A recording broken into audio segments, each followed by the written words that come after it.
गजरा सवेरा मेरे तन पर से, गजरा अंधेरा तेरी जलती लो, खतरा मिला जो तेरे दर पर से। ओ मौला मौला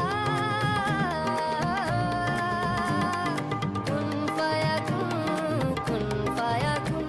আসসালামু আলাইকুম, কেমন আছেন আপনারা সবাই? গত ভিডিওতে অনেকেই জানতে চাইছিলেন আমি বুরহানিটা কেমনে বানাই, তো আজকের ভিডিওর মধ্যে এটা আপনাদের সাথে শেয়ার করুম এবং কিছু আজাইরা মানুষের বিশুলাকতার জবাব দিমু। তো প্রথমেই আমি আইফোরসি আমরার বাগানের মধ্যে এখানে অনেক অনেক গাছ আছে। এটা হইতাছে অরহর ডাইলের গাছ, পাকবার পরে দেখুন মাশাআল্লাহ কত বেশি সুন্দর লাগতেছে। আমার আব্বা গাছ লাগাইতে অনেক পছন্দ করে, আর এখানের মধ্যে দেখুন অনেকটি বীজ দেওয়া হয়েছে। তো এখন আমরা যাই মেইন জিনিসে, যেটা হইতেছে পুদিনা পাতা। এটা আমরা লাগবো বুরহানি বানাইতে। বাগান থেকে আমি অনেকটি পুদিনা তুইলা লইলাম, খুব বেশি দেওয়া লাগতো না, আমি 4 জনের লাগে বানামু। এখন আমরা নিমু দইনা পাতা, অনেকে এটারে বরজের পাতাও কয়ে থাকে, তো মোটামুটি পরিমাণ মতো লয়া লইলাম। দইনা পাতার আরেকটা হেড আছে আমরা এই যে এই হেডটা, এটা একটু সুডু, আর এটার ঠিক পাশেই আছে বড় হেডটা।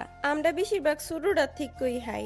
এই বাগানের মধ্যে অনেক ধরনের গাছ আছে, যেমন সাজনা গাছ, রুটি ফল গাছ, ড্রাগন গাছ, ননি ফল গাছ, লেমন ঘাস, আরো অনেক গাছই আছে যেগুলোর নাম আমি জানি না। ফুলের গাছও আছিল। আবার আমাদের বাড়ির সামনেও অনেক অনেক গাছ আছে। আসলে কইলামই তো আমার আব্বা গাছ লাগাইতে অনেক পছন্দ করে। বাগান থেকে আমরা মরিচও নিছিলাম। মরিচ নেওয়ার পরে আমি একটু গাছের মধ্যে পানি দিছি। এতটাই কাল লাগতেছিল যে পানি দিতাম গিয়া মুখও দয়া লাইছি। তো বাগানের সব কাজ শেষ করে সেরা এখন আমি আইফলাম আমার একটা গিফট আনবক্স করবার লাগিয়া। এই গিফটটা আমারে দিছে কাভারিউর সেলফের পক্ষ থেকে সানজিদা শিমু আফা। প্রতিটা হিজাব দেখতে যেমন সুন্দর, পড়তেও আরাম এবং কোয়ালিটিও বেশ ভালো। হেয়ার পেজের সব হিজাবই একদম ফুল কাভারেজ, লম্বার দিক দিয়ে 90 ইঞ্চি এবং চওড়ার দিক দিয়ে 30 ইঞ্চি। আমি যদিও সুন্দর কইরা ফইরা দেখাইতে পারছি না, কিন্তু এরপরেও মাশাআল্লাহ সুন্দর লাগতেছে। রোজার মাসে আপনি যদি আপনার মা বোন রে বা ওয়াইফ রে কোনো সুন্দর গিফট করতে চান, তাহলে হিজাব হইব বেস্ট চয়েস। তো আপনারা যারা যারা এমন সুন্দর সুন্দর হিজাব নিতে চান, কাভারিউর সেলফ থেকে নিতে পারেন। আমি আমার এই ভিডিওর স্ক্রিনে, কমেন্ট এবং ডেসক্রিপশনের মধ্যে পেজটা দিয়া দিছি। তো এইবার চলেন ফিরা যাওয়া যাক আমরার মূল ভিডিওতে।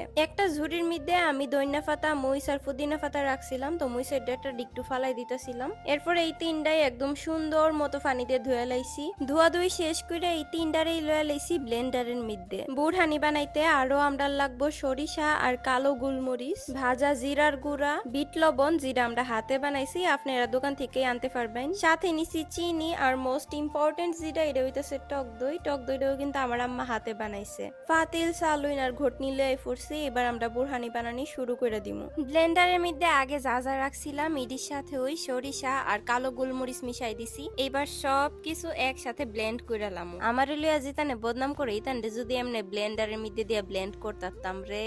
ওহন একটা ফাতিলের মধ্যে টক দইটা লয়া লইতাছি। আপনারও যুদ্দুর হাইবাইন উদ্দুরই টক দইটা নিবাইন। সুন্দর কইরা ছাইক্কা দইয়ের সাথে এটা মিক্স কইরা দিলাম। এইবার আপনারা একটা কথা কই, ইদানিং আমি যখন আমার নানা নানির ভিডিও দিতাছি, তখন আপনারা অনেকেই আমারে কমেন্ট করতাছেন যে আমি নাকি আমার দাদা দাদিরে ভালোবাসি না, আমি নাকি আমার দাদা দাদিরে অবহেলা করি, এ কারণেই নাকি আমার কোনো ভিডিওর মধ্যে হেরেরে দেখা যায় না। আপনারা আসলেই কি মানুষ, মানে যারা এইসব কমেন্ট গুলা করেন? আমার জন্মের 1 বছর পরে আমি আমার দাদিরে হারাইছি, এবং আমার বয়স যখন 13 তখন আমার দাদাও আল্লাহর কাছে গেছে গা। যখন আমার বয়স 1 তখন কি আমি আমার দাদিরে দেখেও বুঝছি যে ইনি আমার দাদি, কিন্তু সেই মানুষটারে আমি না দেখেই ভালোবাসি। আমার আম্মা আব্বা ওখানে আমার দাদা দাদিরা অনেক স্মরণ করে, আমরাও স্মরণ করি সব সময়। দয়া করে কেউ আর এইসব কমেন্ট করবেন না, আমি কিন্তু অনেক বেশি কষ্ট পাই। তো যাই হোক, কথা কইতে কইতে বাকি যে জিনিসগুলো আমরা দেওয়ার বাকি আছিল, ইডিও দিয়া দিলাম পরিমাণ মতো। এরপরে ঘুটনি দিয়া মিশানির পরে রেডি হয়ে গেল গা আমরার বুরহানি। এখন আমরা এটারে সুন্দর মতো ডেকোরেশন করুম।